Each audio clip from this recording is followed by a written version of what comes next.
What is up, DMV Hoops fans? Another Bleav in DMV Hoops for you. Just want to talk a little bit today about the recruiting aspect of things. We've been talking to local coaches and getting ready for their seasons and things like that. But, they have to have players to go out and actually win basketball games with. And our recruiting is a huge factor of that. So today I'm really pleased to be joined by Colby Giacubeno. Colby, I follow so much of your content, especially on Inside Maryland Sports. You do a great job. You also run Colby G Scouting, which is an NCAA-approved scouting service. And you're really my go-to guy to find out about who the names to know, especially in this area, are. So thank you for coming on.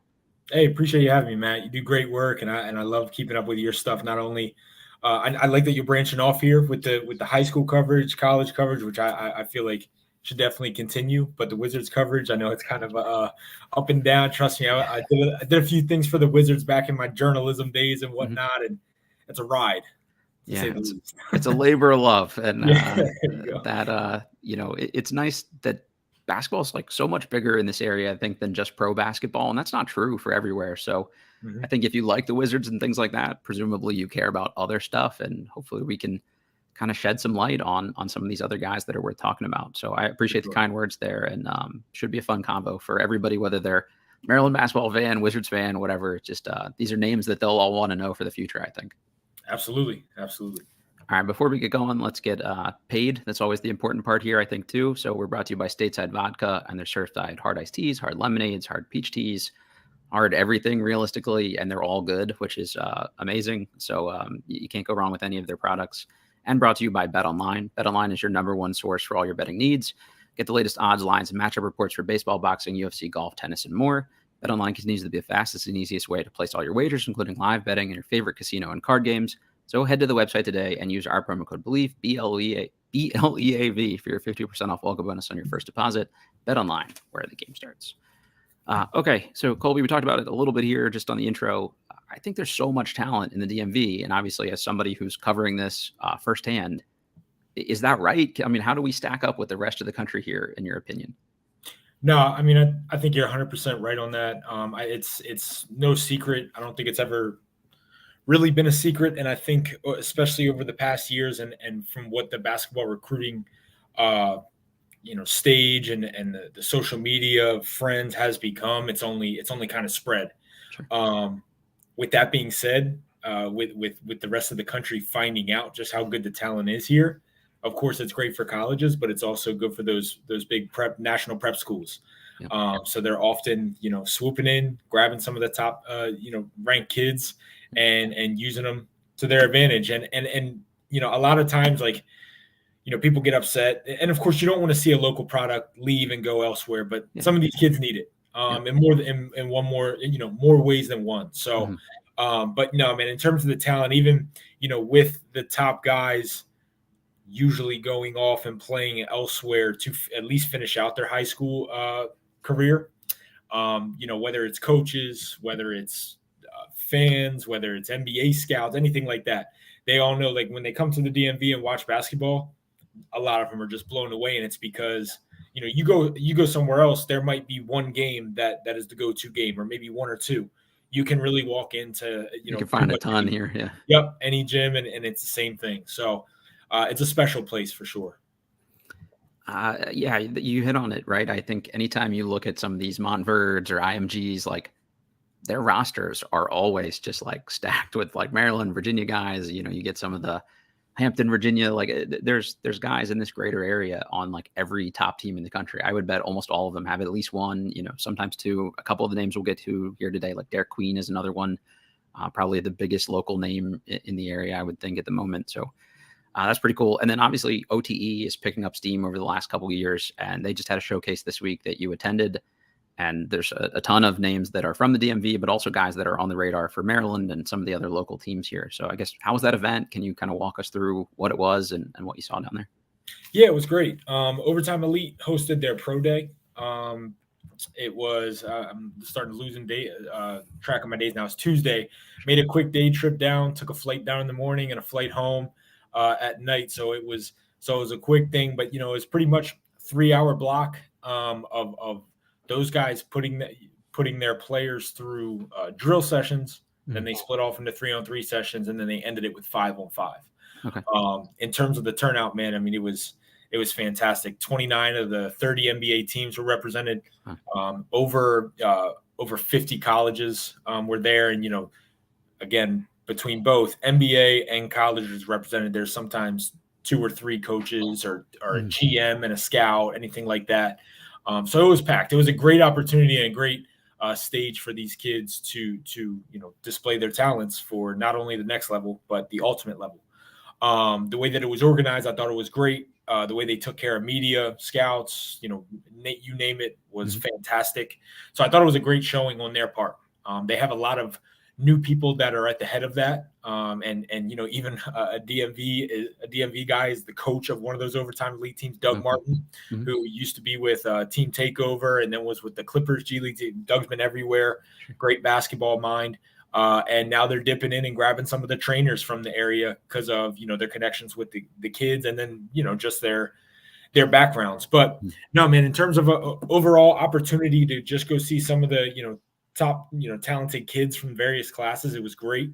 As you mentioned, they have, I would say they really did their damage from mid-July to late August. They got it done. They got it done quick in terms of acquiring talent that people are here probably listening are very familiar with.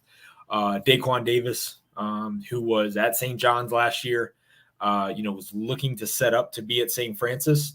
He signed with Overtime Elite. He's a Providence commit. They got Jaden Mustaf, who I know a lot of the Terps fans that are listening here very familiar with. Recent Georgia Tech commit. They got Adam Umadak, who was previously at Bishop O'Connell, a very talented sophomore. And then they have Tyler Jackson, obviously, who was at St. Francis. He was the last DMV/Baltimore guy to bring on. So it was a good chance to kind of check in with those guys.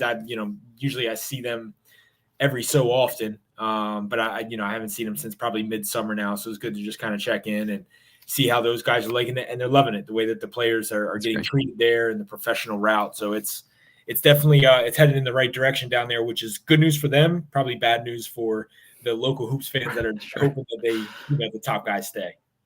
It's one of the first things I hear from anybody that's covered an OTE thing is just how professionally set up everything is, and especially the media coverage. They want to build that up the right way, and it seems like that's a smart thing to do. If you make it easy and accessible for people to cover your event, they're going to want to come back and do it. So it seems like a no-brainer, but not everybody does it that way. And I'm sure you've been to some of these tournaments and showcases and stuff where they make it kind of a pain for you to actually, provide the type of coverage you'd like to, provide for people. Yeah, no, I mean, it was perfect. And then just through the little nuances, man, just halfway through, they're wheeling food in for everybody, during, and just little things like that can kind of go overlooked. They had all their bases covered. So definitely kudos to the Overtime Elite folks. And like I said, I think now, especially that the prospects from last year's team, obviously, a few taken in the lottery, the majority of them played very well in NBA Summer League. Yep. So now they're trying to strike while the iron's hot. They got the right people in there now to capitalize off that. So we'll see how they do, but they definitely have the talent and the names this year. They've got 2 guys, if you're listening to this and you're an NBA draft fan, from last year's OTE teams that will probably be in this year's draft, and Alex Sarr and Tyler Smith. So I don't know if you're beyond just a college or high school basketball fan, those are still names worth paying attention to. Absolutely. Just kind of sticking locally here, obviously as a Terp alum, and a lot of our listeners are Terps, fans too. I want to stick with that a decent amount here. I guess just how do you think Kevin Willard and company are doing so far? Obviously, the Mike Jones hire has been big, and it seems like that's gotten them in on a lot of these conversations and in the mix with a lot of these guys. But at least for 24, they haven't landed really anyone yet. So I guess what's kind of the sense you've got of the recruiting job that the Willard organization has done so far? I mean, so far, man, they've done a really good job. I think they hit the ground running. I mean, I know everybody is and kind of has been focused on 2024, just because of the name Derik Queen that we'll probably touch on here soon. But I mean, man, you can't overlook the job that they did with landing a Deshaun Harris-Smith. That, I can honestly say with the older staff, or maybe just a different staff, that wouldn't happen. It's the way that they can connect with not only the player, the folks around him, their parents, Willard is a very personable guy who can relate. You bring in Mike Jones, which is a huge piece in terms of DMV connections. Assistant coach David Cox, he works his butt off in terms of just being in a gym. And then I think people are really going to see the value of Greg Manning as well, the assistant coach there, who does a lot of things that like don't go noticed. But talk about another guy who puts the time in. I mean, I try to be as many places as I can, and with what I can do. And every time I'm there, Greg's there.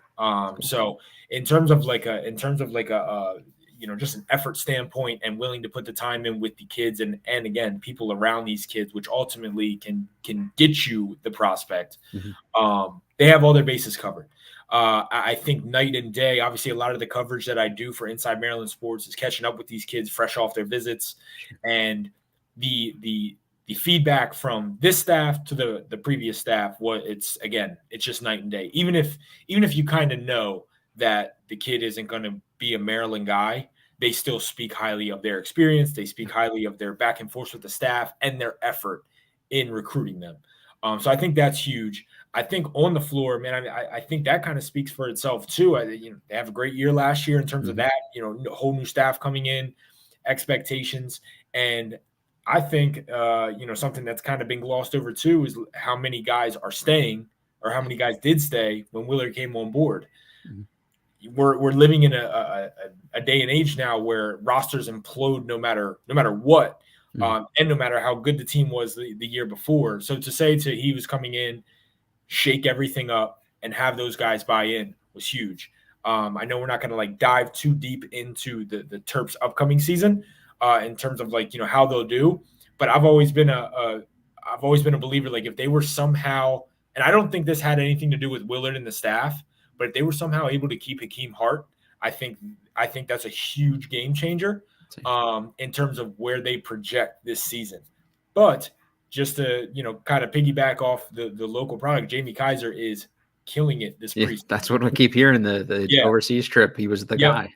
And I think a lot of folks who maybe aren't as familiar with Jimmy, which the Maryland fan base does an outstanding job with keeping up with these kids, but he not only does he just make shots, but he's a dog of a competitor, and him and Deshaun are eye with that. So I think the culture and the type of player that they are trying to establish for themselves moving forward is the type that wins a lot of games, and that's ultimately what people want. You don't even hear that much about Jonathan Lamoth, and a friend of mine played pickup with him a couple of times this summer, him actually and Derik Queen, and said Lamoth was like hitting shots all over the place and was really impressive. And that's a guy that's probably 7-8 on the depth chart and could probably come in and contribute. So that's definitely exciting.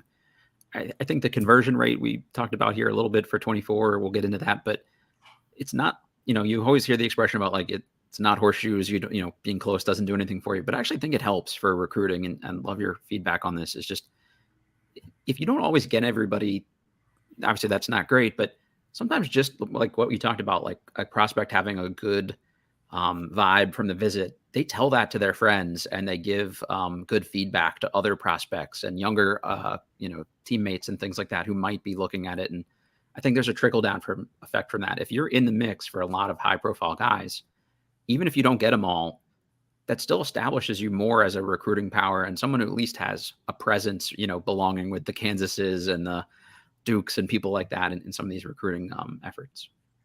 Not only that, man, but the big elephant in the room is when you're making an investment in these kids in terms of your time recruiting them, transfer portal's a thing. Yeah. And when you have a close relationship with them and you're battling a Kansas, a Duke, whatever the case may be, and if that kid doesn't hit the ground running back there and kind of gets lost in the fold, a lot of times there's two things that I feel like they revert back to is one, okay, who was the coach I was closest with other than these guys when I was getting recruited? And two, kind of want to go home. Yeah. So, Maryland can offer that. And I think that's also just a huge strategy, moving forward for honestly, for all divisions too. I know a lot of Division III coaches who will recruit a guy who is Division II or maybe low major division. They're probably never going to get them initially, but nope. But look, let's build a good relationship here because you might go in the portal, and as we see this year, you might not find anywhere. So that can come in the back end. Hey, I need a place to play. well, I'm established with you, and you know my interest in you. So that's just another wrinkle of today's day and age, man. That's a really great point too. I think, I guess, do you see the the recruiting landscape changing at all because of the transfer portal? Like, do guys take their initial commitment any less seriously because they know they can move? They're not stuck somewhere for 4 years if they don't get it right the first time. Like, is their commitment level wavered at all because of this? I don't think their initial commitment level is. I think it's just when things change on campus. And I know it's something that, we had somebody ask, and that we'll discuss quickly. But it's a lot of with the NIL thing. Like a lot of these players are basing decisions, or the people around them are basing decisions off NIL. Sure. And it looks nice in a tweet when it says, "Oh, he's projected to make this." Not actually getting that. Like it's 95% of those players are not touching any of, like, I won't say any of that, but a fraction of that. And when that's not, when I think where the programs will start to separate themselves are the one that's at our, hey, we'll give you 250,000, but then you go there and you get 30,000. Between the other one that goes, look, we'll give you $100,000. It's like, oh, that's not very exciting. But you end up going there and get $100,000. Yeah. Like that's the difference. And that, even with that, it's a long-term game where you're going to miss a lot on in the beginning. But as that word spreads, hey, you go here, you're going to get it. Obviously, that's gonna help you in recruiting battles. So, but I don't think from a kid standpoint, man. Like, and again, not to get too much in the roots, but I think kids do have a say of where they want to go. I don't think it always pans out that way, but their initial mindset is, hey, these coaches have been telling me how great I am for the past year or two. I'm going to go there and do X, Y, and Z. And if they're not in the right program that's molding them to get ready for once you step on that college campus and life hits you in the face, to adjust, it can get really ugly really quickly in terms of just their mindset and where they are with that team and the game. I really like the way that Willard and company have seemed to want to use NIL to just keep the guys that are good. I think your colleague Jeff Erman talked about this on IMS Radio too, about how they're going to keep these guys from coming in as freshmen and rocking the boat and killing chemistry because they're not getting paid more than everybody before they've done anything. The Julian Reese, like, it's hard to argue that he deserves to get paid after being here because everybody's seen him produce. And I think that helps them keep like a pecking order and things like that. It seems like a smart approach, at least from the outside. For sure. And I think a lot of that is, again, just going back to the culture that they want to build. You have a guy like Deshaun, you have a guy like Jamie who are used to, like, they're used to just getting dirty out on the floor. They want to make winning plays. And I don't want to, like, I've known and watched John since he was a freshman. One of the most insane developments in terms of body, skill, and everything that since I've been doing this that I've seen. Because, like, when I saw John, and of course, Nick Miles, the head coach of St. Fran's, like, look, man, this is my freshman, and he came running out, and I told John this for him, like, yo, I will check back in on that at a later date because that is not what I see right now. But even he understands when he goes to Maryland, like John. And I don't want to speak for him, but this is just for me, from what I'm doing. John is aware he's not going to go in and play 25 minutes a game. It's a process. You got to develop. He's going to continue to learn the game at that pace. The one thing that John can do, or the couple of things that John can do, is make shots.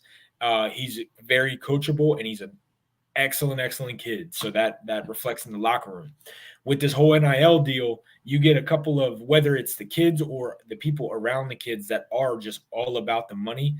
When things start to get rocky, that seeps in, and that can really destroy a locker room. So for the people who, just want Willard to, with open arms, just welcome everybody Drop the bag on everybody. Yeah. It's not always the best thing to do. And when you make mistakes like that and you bring, whether it's 4 or 5 of those type of kids in, it takes a long period to work that out and then develop a new culture. And in this day and age, you're not getting a long period to prove yourself like that as a coach. So you really have to stay on your P's and Q's, be particular about who you want to pursue, and then go from there. Maryland doesn't have the luxury of sitting back like a Kansas does. And that kid was okay last year, but now he's good. We'll take him. You know what I mean? You can get in at the last minute on everybody if you're them. We'll figure out all the noise later. But no, you got to be a particular way about your attack, and I think they've done a good job. It seems to me like, I don't know, from again outside perspective, a lot of times Turgeon and company seem to just take like the highest available guy they could get, regardless of fit. And Willard and them seem to really like put in the time to say, hey, this guy is like 57 on a board, but we think he's a 35 level guy. And they're not just concerned about the number. They're making their own evaluation, and it's guys they think can kind of outperform that. But if you're getting a guy in the 70s who you think can produce like somebody in the 30s, maybe that guy doesn't have that baggage or doesn't have that sort of mindset coming in that, he's the man, or, he needs X amount of money. I think that's another really smart thing that they seem to be kind of focusing on, is like those underrated guys. It is. And I mean, I also think that like fans need to remind themselves again, like Willard and staff are just getting here.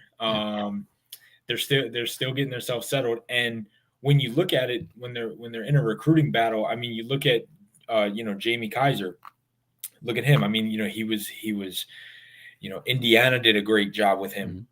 UCLA was coming in very strong late. And those are two massive historic basketball brands with a lot of money behind them too. With a lot of money behind them. And, I would say, Maryland always did its due diligence with Jamie and put themselves in that position. Yeah. But a lot of times like that, and Maryland fans are used to this in the past, that happens, and then the big guys come in and steal it away. And with Deshaun, you had, now, of course, the whole coaching change at Villanova, that definitely helped with that. Sure. But you had Villanova, you had Indiana, you had a lot of programs that were vying for him, and Maryland's consistency. And when they zeroed in on a player, they make it very, very well known. And that's what you have to do, and just let the chips fall where they may. Because, again, you might not get them this year, but you might get them on the back end. Yeah, that's a great point. We mentioned Indiana a couple times there, and this first guy I want to talk about, Indiana in the mix again. They keep coming up. It seems like Maryland and Indiana are like battling it out for every guy on this list, essentially. But let's start with Derik Queen, center in the class of 2024. Just a big dude, but pretty skilled for his size. I think he's 12 right now in the 247 composite rankings. Maryland is in the mix along with Indiana, Houston. Kansas is still seemingly in the mix, according to some of your reporting there, which is a little weird to me because they just also added another center. But I guess, do we really think Maryland's going to pull this off? Like, we haven't had a ton of, top 15 level guys. Can they get this one done, in your opinion? They're very much in the position to. They're very much in the position to. They feel very confident that they will. Obviously with like Indiana is leaving no stone unturned. They're trying to work every kind of angle that they can. Indiana has done a great job, as you said, having their hands on it in the DMV, and it's because of their staff and their due diligence over there of just, they're a constant presence over here now. And it was kind of a random thing, but again, just like when we opened up the podcast, these other programs are getting cognizant of how talented this area is. Mm-hmm. And sometimes you strike on those guys who are like, again, like I'll just say it here, like a Kenai Ruths, who is very, very talented, just doesn't want to go to school around home. And that's fine. And that's where they'll, get those high caliber elite talents. Mm-hmm. But no, man, in terms of the Queen pursuit, it's interesting. He'll be at LSU starting tomorrow for an official visit, which kind of catches people off guard, but in the same tone, like, the people around Derik have relationships with LSU. You even look at the recent guard that they sent down there, Mike Williams, who used to play for Team Thrill, and he was a Calvert Hall guy. He's down there and he's trying to, find his footing. But LSU, not only in the basketball front, in the football front as well. So that brand is very, very popular up here. And then, you go down to DMV, Tyrell Ward's down there. They've gotten their share of DMV talent. But then you got Houston, and they're kind of in, they're lurking in the background. Kelvin Sampson has, went out, flown out and spoke with Derik, and is making clear, that he wants, him to come, be a Houston Cougar. And he also has the body of work with one of Derik's close friends, Jarris Walker, another Team Thrill guy. So they're saying, hey, look what we did with Jarris. Look where he is now. You can come in there and be that sort of talent and that sort of path for you. And Derik, told me the other day he wants to. The biggest thing for him personally is who can get him ready for the NBA. Sure. But all in all, I think Maryland is still in the lead there. They're the last official visit that he'll take in October. And depending on who you talk to, you get a kind of a time frame for when Derik will have a decision. I don't expect it to be immediately after, and this could change, but somewhere within the weeks after, leading up to the season for high school wise, I think we'll find something out. The one caveat with Indiana that is kind of interesting is Jarris Walker is on the Indianapolis Pacers. Indiana Pacers. Yeah. So that's something to definitely watch for because Indiana is close there. So a lot of different wrinkles, but we'll find out when these next couple of officials take place. You mentioned like the track record of getting guys to the league and stuff like that, impacting players of like Queen's caliber. Do you think that hurts Willard and company at all because they don't really have a ton of those guys, at least yet, to point to and say, like, look at our, we put this player and this player and this player in the league the way Kelvin Sampson can point to this like recent example? Sure. I mean, I think when you're comparing them to all the other guys, and I didn't, touch on the whole Kansas thing, but I can mention that later. In a conversation like that, yeah, Sampson's going to have the leg up right now. But I think what has also spoke volumes is the way that, and again, they're only one season in, but Julian Reese, there you take a local product that's tangible. Here's what we had, and then this is what he is now. And Julian's on his way. If he continues to develop, he's going to have a chance.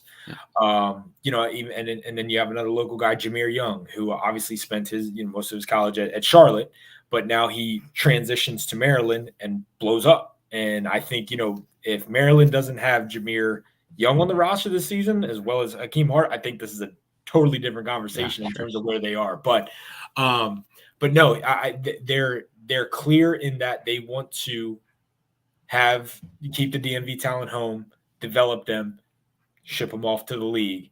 And who's to say, again, a lot of early things, a lot of early mumblings, but Deshaun Harris-Smith, Jamie Kaiser, kill it. Could be pros, yeah.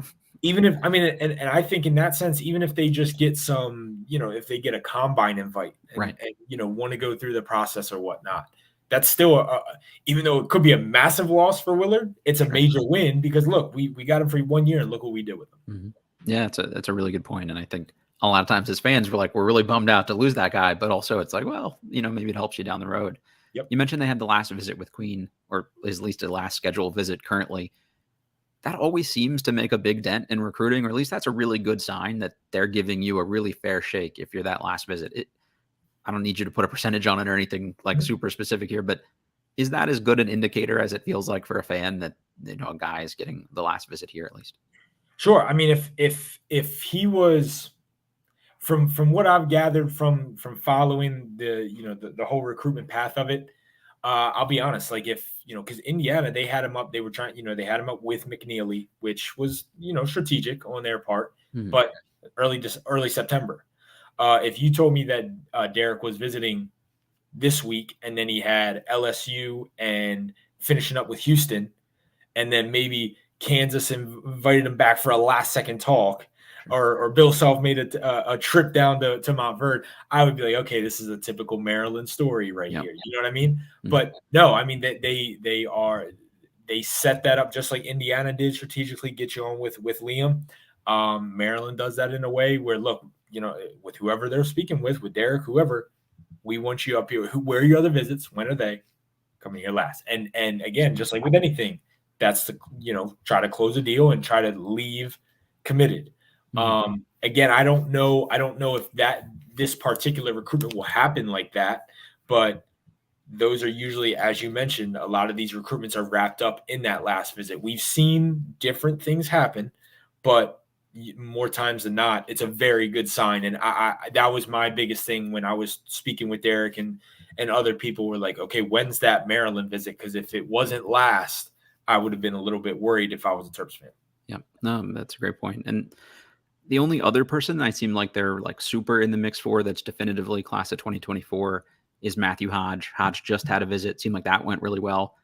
I think it sounds like this will be his last visit, and maybe that's another really good indicator here. I guess you guys have reported that the other 2 visits he had at least tentatively scheduled are probably not going to happen. So I guess tell us a little bit about Matthew Hodge and where do we feel, comfort-wise in his ending up at Terp.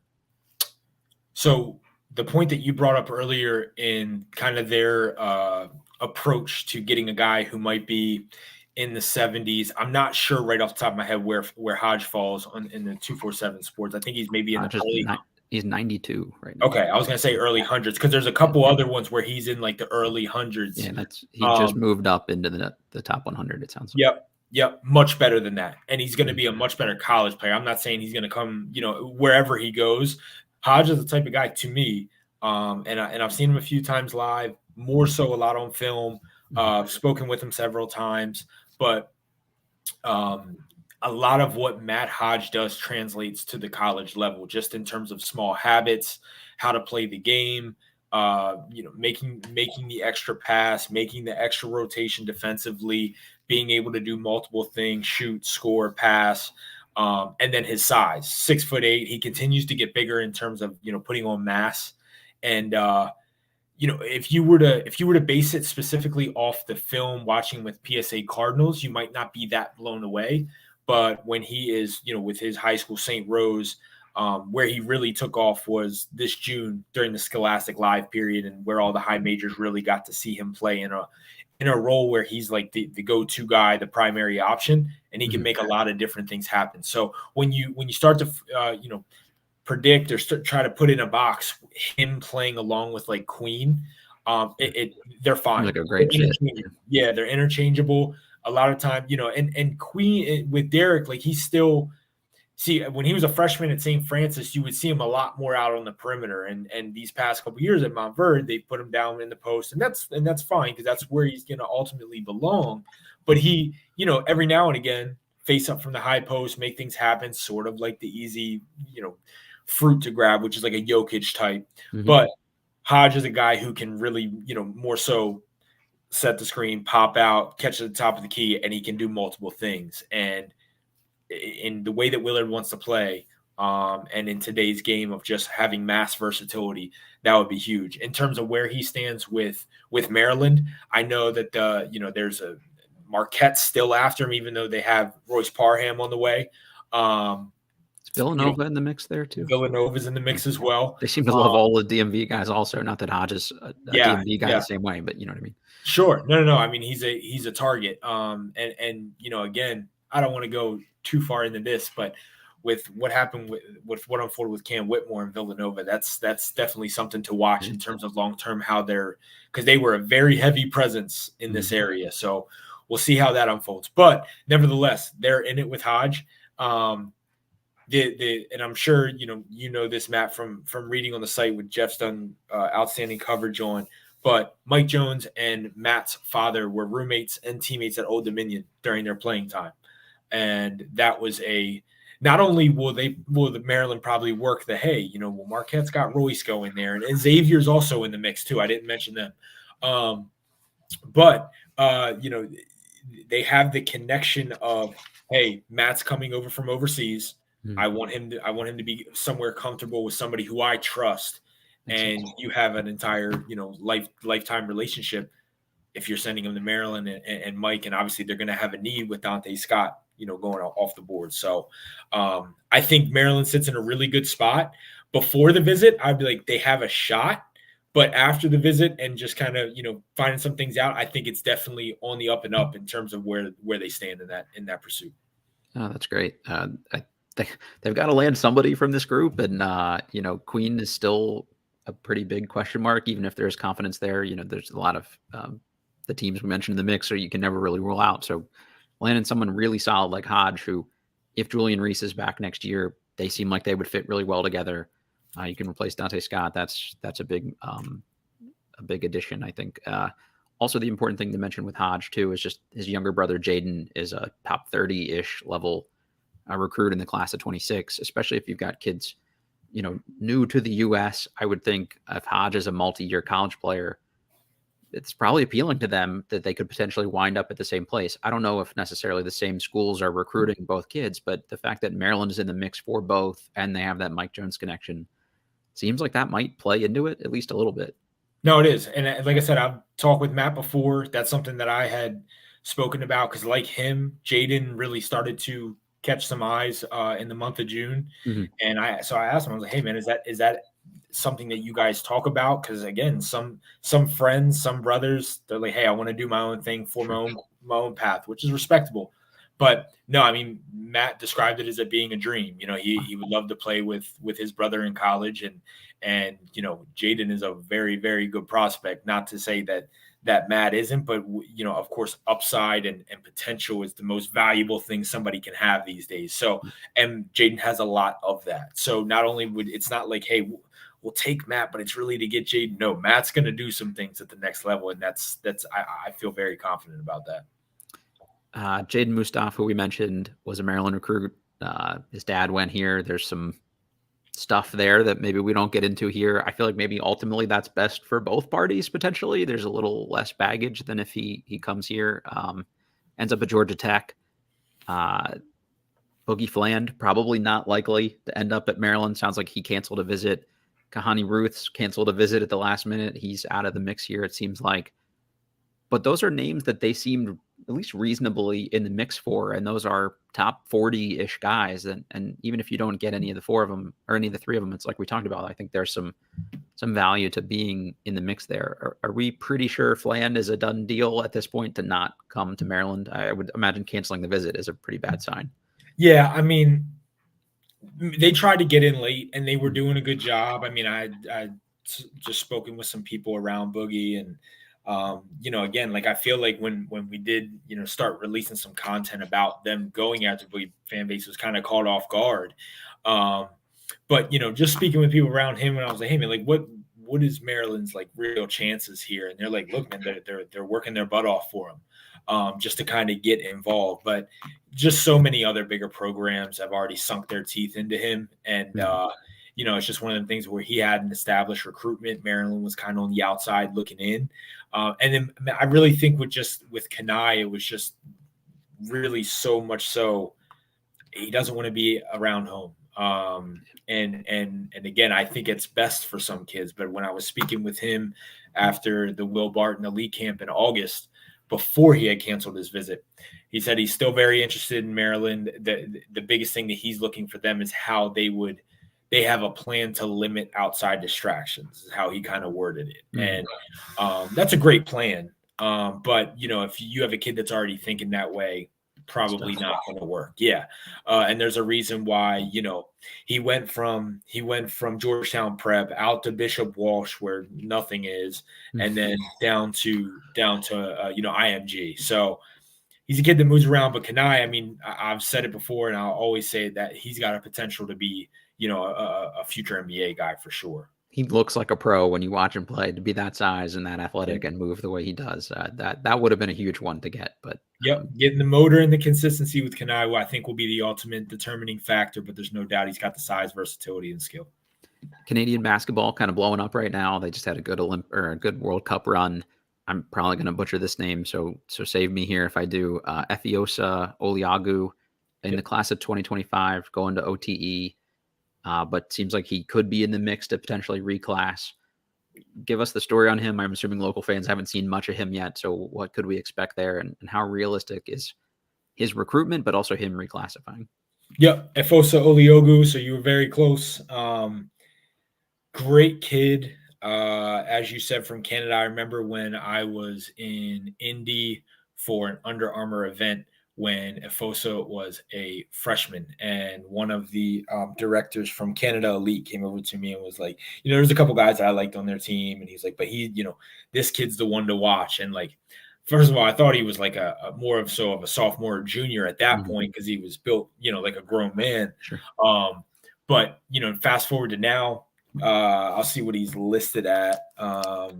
He's listed at 6'6", 217. That was the weigh-in from the OTE combine. So ton of size, and explosive athlete, downhill nightmare. I think this spring and summer was really the time that most got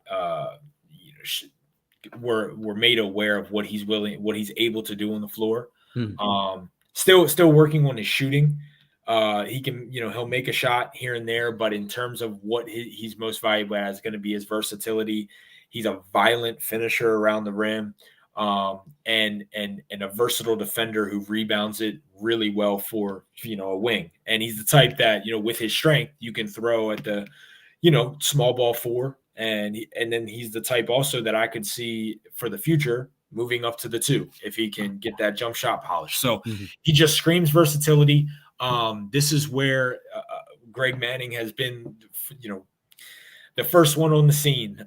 He has a relationship with, someone that's involved with Efeosa dating back to college. So he had always known about him, and he's always, expressed interest ever since he was a freshman.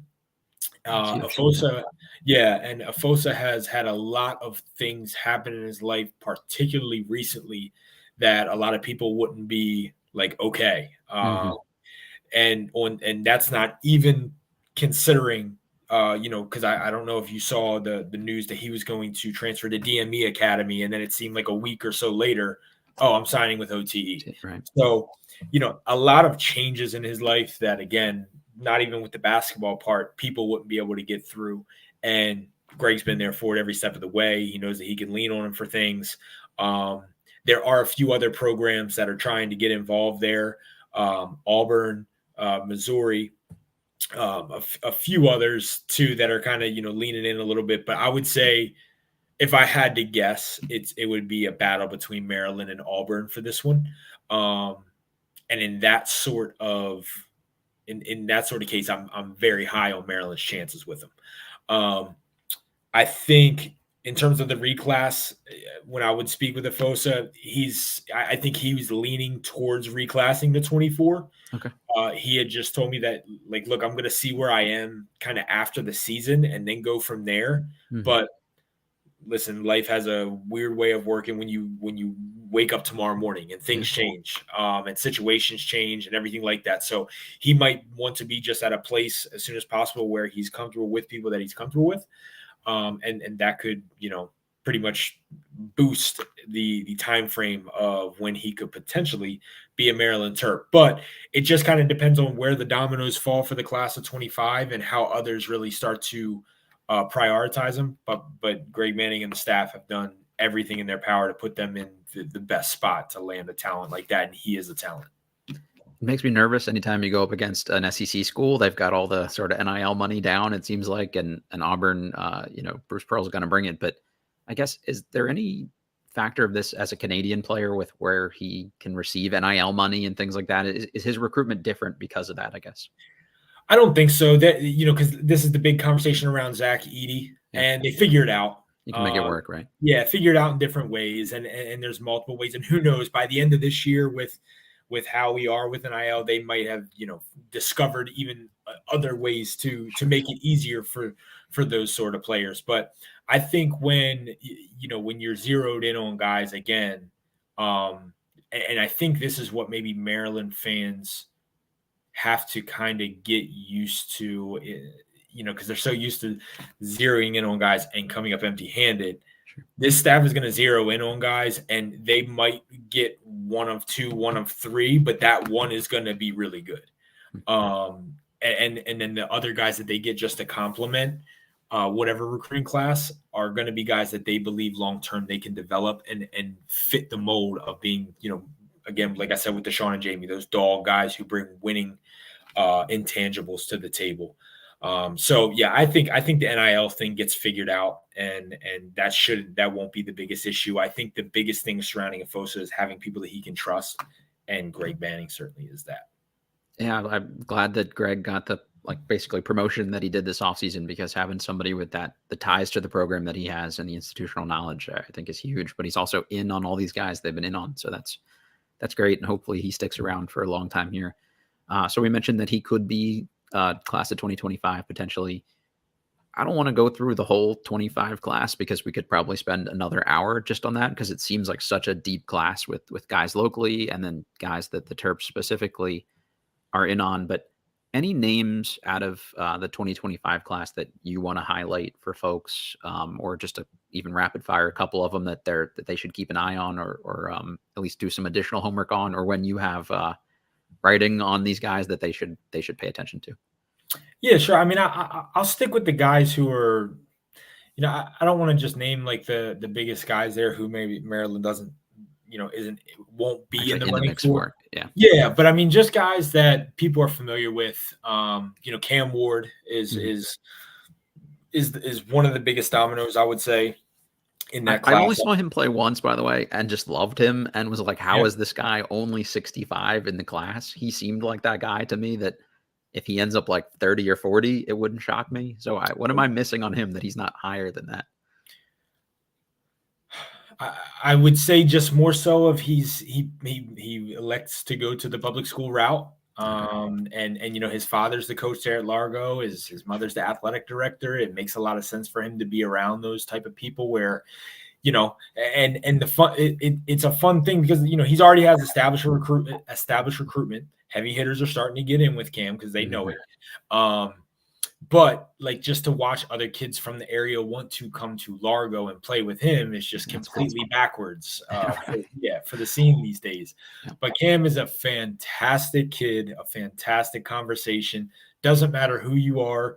He'll talk to you and he'll be the, uplifting kid. He's just got a really good vibe around him, man. But I went and saw Cam last week while they're for their workouts, and there was David Cox sitting in the gym. So they're staying on him, as is a lot of others. UCLA's in there, Syracuse is in there, West Virginia's in there, Florida State. I could go on and on.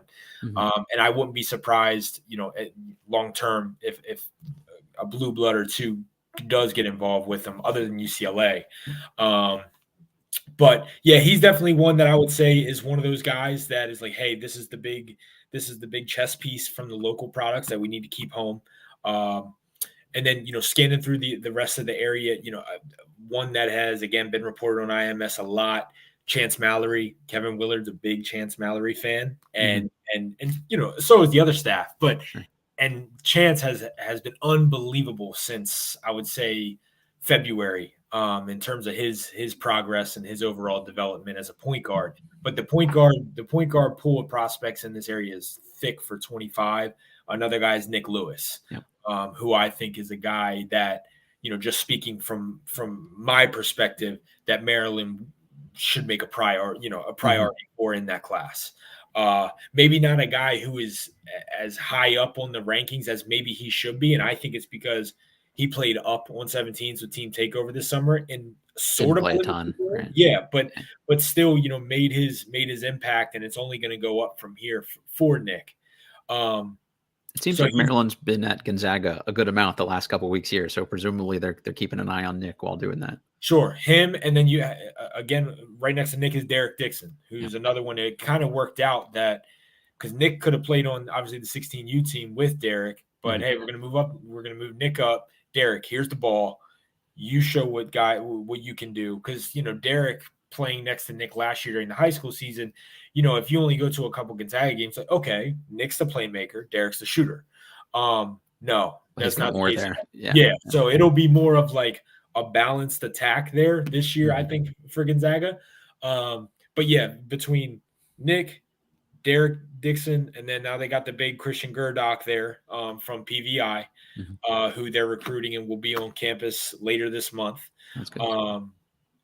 There's plenty of reason to go over to Gonzaga, and they also offered Alex Tuomu from Gonzaga as well, who's more of a long-term guy. But once that the tires meet the road with him, he's going to take off. He's got a bloodline, and just the frame that you want from a wing and the potential and budding skill set. So, just between those guys and a litany of others in 25 that are just really, really talented. They're doing their due diligence in terms of getting in there, but I think it's clear that specifically for that class, they may elect to do the transfer portal route in 24, and then 25, we got to capitalize on one of these really special point guards locally. I was just going to ask that. There's a couple questions in the chat here about, what their point guard plans might be for next year, especially if they strike out on a couple of these guys. So maybe the Band-Aid route for a year, or could you get away with the Deshaun Harris-Smith as your lead guard for a year if he is a multi-year player? Do they feel strongly enough that he could man that position full time? No, I think that's definitely an option. Whether it's not they strike gold in the transfer portal on a true point guard or whatnot, or if it's just a guy who can maybe provide some balance and do the whole your turn, my turn with Deshaun. Deshaun played a lot more heavily on the ball for Paul VI last season, and that was more so to showcase he is able to do that. Now, was it the cleanest of experiences? No, but he showed that he was able learning to curve kind of control thing. the game. Yeah, it's not easy to do at all. And especially, he's not just playing against other, in one of the best conferences in WCAC, they're playing a national schedule and going to Geico and doing all these things. So, in terms of getting the closest experience that you can to a high major competition, he was doing it and he was producing.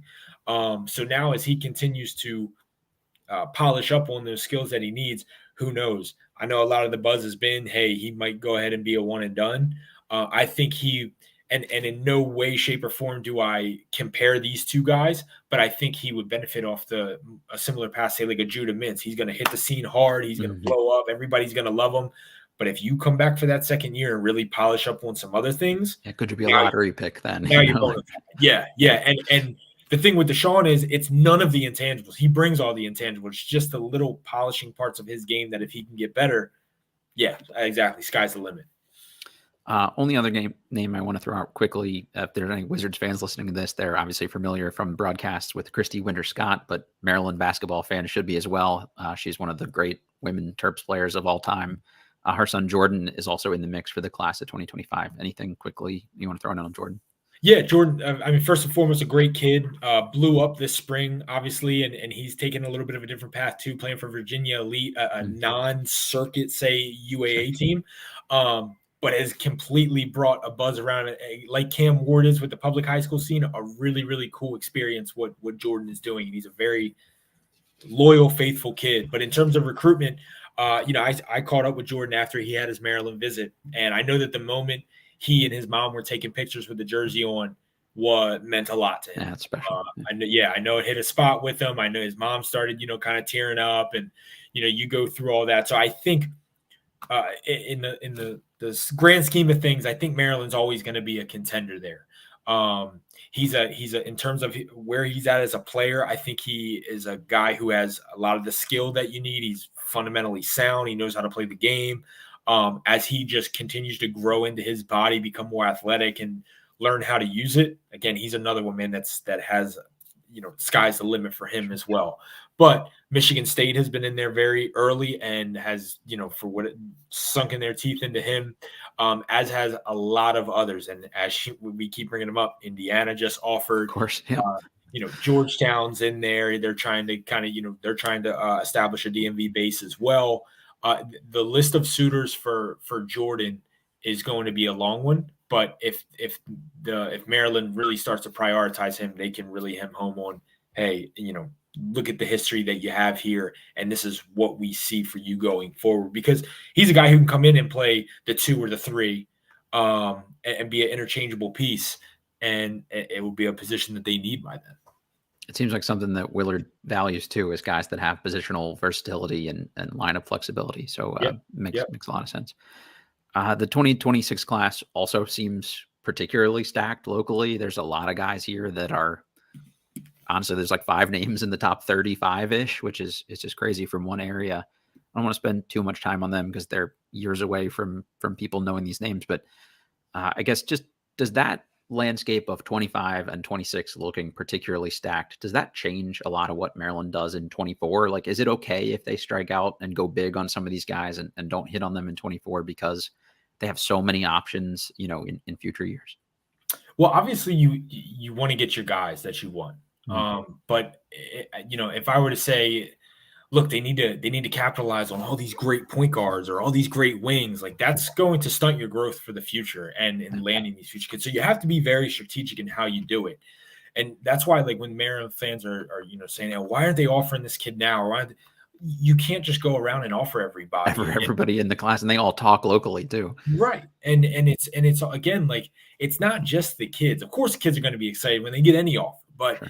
it's the ones that are handling a lot around them or have a lot of influence on them. They're watching the little things, that how people go about their business, and feeding that back to the kid, or saying that's fine, but here's how I'm gonna here's how I'm gonna approach it. For 26, man, as you said, it's loaded. The Jordan Smith is a dynamite prospect at Paul VI. I was down there a week and a half ago, whatnot.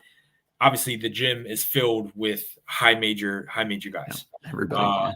On that particular day, which I don't think it's a rare occurrence, Jordan Smith was the best player in that gym.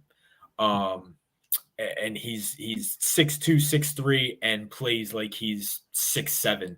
Has a quiet, like just competitiveness that is very rare, and can do just so many different things on the floor. He's just such a joy and such a fun one to watch. But then you come up to Maryland, DC. This is a guy who really, people you might not see on the national rankings yet, but Prince Moody, from Bishop McNamara, a guard, 6'3", 6'4", wired to score. And McNamara has a ton of young talent. Prince is very, very high on that list. So is Caden Samuels. He's another one that you'll find, who had an excellent end to the summer. A lefty, 6'5", 6'6" wing, can really, really shoot the ball, and has that prototypical wing look and frame that you want, or as an off-ball guard as well. So there's a lot of them. There's even in the 27 class, man. There's a lot of them coming up. We got in Mount St. Joe. I'll just shout him out now. His name is Zikami Tule, and he has a lot of what Daryl Morcell had. Oh, I love that. Maybe even a little bit more skilled at this point as he's a freshman. Mm-hmm. But between Mount St. Joe, DeMatha has a roster full of the young talent. They, a kid who a lot of people think are the number one player in the 27 class. So you're going through, is it too early to worry about 26? It's like, in the grand scheme of things, yes, but like we're in an area, it's just going to keep recycling. And right. You can never stop. We're lucky. That's cool. I'd like to consider myself a basketball sicko, so I know a good amount of these names, but how do you keep track of this many guys across this many age groups and grades? I mean, that's always impressive to me that you've got like a deep knowledge of every one of these dudes, that pretty much anybody names, you've got an answer for it.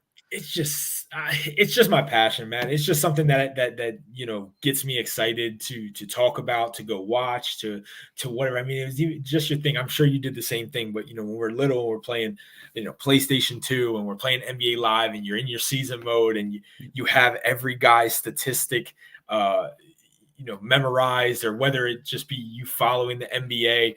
Recruiting is always something that's always been interesting to me, and I had to. Before I was really aware of like the rivals.com or scout.com, back when that was I would just keep refreshing Baltimore Sun until this guy committed, and how he couldn't wait to read the story. And now we have all these in-depth kind of, places to go and to read more about it. So but it's just something that I'm passionate about, man. And like, I didn't know when I first got into this that, okay, I know who this freshman kid is, but like, who really cares other than me? People care. What I mean? Yeah. People care, and I didn't realize that the scene and the community was so big. Mm-hmm. But it's even cooler just to know that what I'm doing, people are excited about, and that I can provide some information and value to, for both the player and then the fans who are trying to follow. It's just it's something that gets me excited, man, and I'll never stop doing it. I think that's been the exciting thing for me as a fan the last couple of years too. I'm going to give Kevin Willard and company some credit for this, but you guys as well. Like, the coverage has really ramped up in the last couple of years at this level, and it's made it similar to like an NBA, where it's not quite free agency, but basketball has become a year-round thing. So when you can't watch the Terps on the court, you can still keep track of the progress they're making off the court, and that's almost equally as, if not more so, exciting sometimes. So I know fans appreciate what you guys do.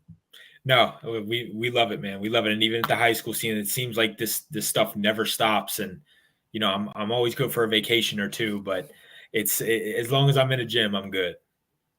Just two quick ones for you before I let you out here. I've taken up more of your time than I already planned to, but hopefully people are loving this as much as I am. Georgetown, Ed Cooley is now there. I mean, that's a huge hire for them, one that I'm still kind of surprised by, candidly. But how has that changed the local recruiting scene? Are they starting to get in on guys? Is that a threat to some of the guys that Maryland's trying to get? Like, what should we expect from them in the next couple of years?